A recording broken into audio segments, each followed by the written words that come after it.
విక్కీకి award present చేసేటప్పుడు అందరూ మీటింగ్లో ఉంటారు. ఇంతలో పద్మావతి స్టేజ్ పైకి ఎక్కి I love you sir, I love you so much, మీరు నా భర్తగా రావడం నేను చాలా అదృష్టవంతురాలు సారు, మీరు ఇలాంటి అవార్డు ఇంకెన్నో అందుకోవాలని నేను అనుకుంటున్నాను సారు అని చెప్పి అంటూ ఉంటుంది. దానికి విక్కీ అయితే చాలా హ్యాపీగా ఫీల్ అవుతాడు.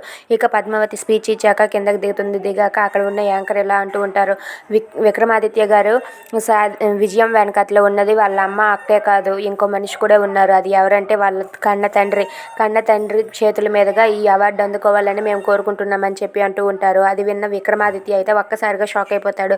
ఏంటి, నా కన్న తండ్రి గురించి వీళ్ళకి ఎలా తెలిసింది అని చెప్పి అనుకుంటూ ఉంటాడు. ఇక అరవింద కూడా షాక్ అయ్యి అలా చూస్తూ ఉండిపోతుంది. అవును రమేష్ గారు, మీరు రండి, వచ్చి విక్రమాదిత్య గారికి ఈ అవార్డుని ప్రజెంట్ చేయండి అని చెప్పి అంటూ ఉంటారు. అది విన్న విక్రమాదిత్య అయితే నాకు అసలు ఇష్టం లేదు, ఇప్పుడు నేనేం చేయాలని చెప్పి అలా కంగారు పడుతూ ఉంటాడు. ఇంతలో రమేష్ చంద్ర పైకి వెళ్ళి అవార్డు తీసుకొని విక్కీకి ఇవ్వడానికి వస్తాడు. ఇంతలో విక్రమాదిత్య అని పిలుస్తారు. విక్రమాదిత్య అయితే పైకి వెళ్ళి వాళ్ళ నాన్న చేతుల మీదుగా అవార్డుని అందుకోవడానికి అయితే సిద్ధపడతాడు. ఇక పద్మావతి అది చూసి చాలా హ్యాపీగా ఫీల్ అవుతూ ఉంటుంది.